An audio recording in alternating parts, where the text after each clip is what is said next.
આવ્યા સાઈનનો વાયર લેવા જો મીરામાં આવી ગયા તો હું આવી ગયો શૈલેષભાઈને મળવા કેમ કે બહુ શેઠતાથી મને મળવા આવ્યા. આપણે મિત્રો ખેતર ભૂગી ગયા ગાડી મૂકી દીધી પાર્કિંગમાં કેમ કે રસ્તો થોડોક ખરાબ છે. જય માતાજી મિત્રો, કેમ છો? મજામાં ને? મજામાં ન હોય તો મજામાં જ રહેવાનું. તો welcome back to my new વિડીયોમાં તમારા બધાનું હાર્દિક સ્વાગત કરું છું. તો મિત્રો આપણે જવાનું છે થોડાક કામ બાબતથી ઉના, તો વ્લોગમાં કન્ટિન્યુ બના રહેજો. તો મિત્રો અમે પૂગી ગયા ઉના કેમ કે આપણે ગાડીમાં ખર્ચો કરવાનો છે જરી સાઈન એમાં. આ ભાઈએ કાર્બન ખોલ્યું, કાર્બનનું આવશે અને બીજો બધો છે દાડા મોટો, એટલે એ રિપેર કરવાની છે. હું ને દીપકભાઈ બે છે. તો અહીંયાથી કંઈ છૂટા થાય એમ કંઈ નક્કી નથી. તો બ્લોગમાં કન્ટિન્યુ બના રહેજો. મળીએ આગળ. હવે સાઈનનો વાયર લેવા જો મીરામાં આવી ગયા વાયર લઈ લઈએ. આપણે મિત્રો છે ખાઈ બજારમાં નટરાજ હોસ્પિટલની પાછળ. મીરામાં સામાન લેવા આવ્યો છે, લઈ લીધો બધો સામાન. આપણે અહીંયા ગાડી રિપેર થાય છે.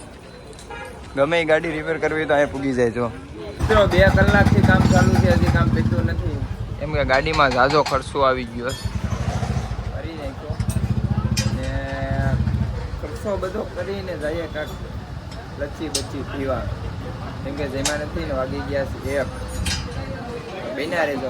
હાલો મિત્રો, ફાઇનલી આપણું કામ પતી ગયું. એક ગેદલીનું કામ છે, એ ગેદલી આડી સોટાડી દઈએ આપણો મિત્ર. પછી આપણે નીકળીએ ઉનામાં શાખાન મોરસ બધું લેવાનું છે, થોડું ઘણું એ બધું લઈ લઈએ. તો વ્લોગમાં કન્ટિન્યુ બન્યા રહેશે. તો આપણે આવી ગયા દાબેલી ખાવા કેમ કે થાકી ગયા હતા, તો હળવો નાસ્તો કરવો પડે. આ દીપો તો કાંઈ નથી ખવડાવતો, પછી આપણે કાંઈક કરી લઈએ. શરૂઆતમાં દાબેલી ખાવા આવી ગયા. દાબેલી ખાઈ પીને પછી આપણે નીકળીએ ઘર બાજુ કેમ કે આપણે હાવ થાકી ગયા. તો કન્ટિન્યુ બન્યા રહેજો વ્લોગમાં. કેમ છો મિત્રો? આપણે ઉનાથી આવી ગયા ને જમી બમીને થઈ ગયા ફ્રી ને મંદિરે બેઠવા આવી ગયા. જો કેમ કે કંઈ કામ ધંધો નથી એટલે મંદિરે આવી ગયા બેઠવા. હવે જવાનું છે કેસરિયા બાજુ કેમ કે છે અત્યારે કેસરિયા જ, પણ આપણે એક ભાઈ આવે તો એને લેવા જવાનો છે અત્યારે. તો મળીએ તમને આગળ. તો હું આવી ગયો શૈલેષભાઈને મળવા કેમ કે બહુ શેઠતાથી મને મળવા આવ્યા એટલે આવવું પડ્યું ને. આ ભાઈ જો રાજકોટથી હોય આવ્યા, કાલ પાછા ભાગી જવાના છે કેમ કે અહીંયા ટ્રાફિક નથી કરવાની. દિવાળી અમારે હાંસવાની છે, તમારે વધારે નહીં. દિવાળીમાં પૂગી જાવ તો વાંધો નહીં ભાઈ, અત્યારે કોઈને આવવાનું નથી.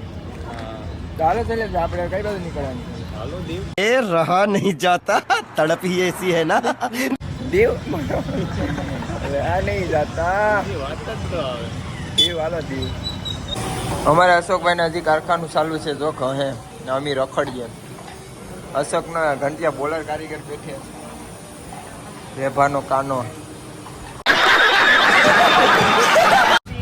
તો મિત્રો આપણે કાલે બ્લોગ પૂરો નહોતો થયો એટલે આજે કન્ટિન્યુ રાખવાનું છે ને. આપણે અત્યારે શું કહે સુરેશભાઈની દુકાને આવ્યા ચા પીવા.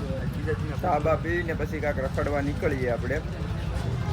તો બ્લોગમાં કન્ટિન્યુ બનાવી દીધું. મિત્રો આપણે કેસરિયાથી કાંઈ રખડવા ગયા નથી ને ડાયરેક્ટ ઘરે આવ્યા. ઘરે આવી જમી બમી ને જવાનું છે આપણી વાડીએ ભીંડા ઉતારવા કેમ કે બીજું કંઈ કામ તો નથી. 2-3 દીમાં રાપ મારવાની છે ભાઈ, રાપનું કામ ચાલુ કરવાનું છે. હાલો આપણે ભીંડા ઉતારવા જઈએ વાડીએ. વ્લોગમાં કન્ટિન્યુ બનાવે છે. આપણે મિત્રો ખેતર ભૂગી ગયા ને ગાડી મૂકી દીધી પાર્કિંગમાં કેમ કે રસ્તો થોડોક ખરાબ છે, ત્યાંમાં ન લઈ જવાય ને. આ કંઈ પ્લેનનો અવાજ ન થતો, આ પવન છક્કીનો અવાજ આવે. જો ચાલુ છે પવન છક્કી, એનો અવાજ આવે. હવે ભીંડા ઉતારીએ પછી વેરમાં નાવું. તડકો એટલો છે, તડકો લાગે બહુ. જો ભીંડા ઉતારી લીધા હો, હજી તો બાકી છે. જો આ અહીંયા છે ને અહીંયા બિયાર રહી ને આ રતાળા હજી થયા નથી, થાય પછી ખાવાના છે. આપણે ડોલ ઠલવવા જાય ભીંડાની. ભીંડા ઉતારી લીધા ને પછી નાવાનું છે આપણી વેવમાં. મિત્રો આપણે ભીંડા ઉતારીને આવી ગયા પોરો ખાવા. આપણી નાની એવી ઝૂંપડીની છે. હવે એટલા એવા રહ્યા થોડાક એવા, પછી મેંડવી કાઢીએ તો અહીંયા ભીંડાને પણ રાપ મારી દેવાની છે.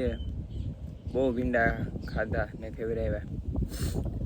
તો પછી નાહી ધોઈ નાખીએ વેવમાં કેમ કે થાકી ગયા છે. તો બ્લોગમાં કન્ટિન્યુ બન્યા રહેજો. ચલો મિત્રો, ભીંડા ઉતરી ગયા ને આપણે આવ્યા છે આપણી વેવમાં નાવા. હવે મેસલા આવ્યા હતી તો નાહી નાખીએ મિત્રો તો આપણે નાહી ધોઈને કમ્પ્લીટ થઈ ગયા, ભીંડા પણ ઉતરી ગયા, નાહી લીધા. હવે આપણે જઈએ છે ઘર બાજુ ને ખેતરને કરી દઈએ આપણે ટાટા બાય બાય. તો હાલો મિત્રો હવે આપણે જઈએ ઘરે ને ઘરેથી પછી કાં જવાનું છે કાં નહીં એનું કાંઈ નક્કી નથી. તડકો એટલો પડે ને મિત્રો કે કપડાં ઘા સુકાઈ જાય છે. 5-10 મિનિટમાં તો કપડાં સુકાઈ જાય એટલો તડકો પડે. ને હજી તો માંડવીમાં આપણે રાપ મારશું ત્યાં તો શું થાય, આપણે કટશે, કઠવાળાને નહીં કટશે પણ આપણે ખબર પડશે.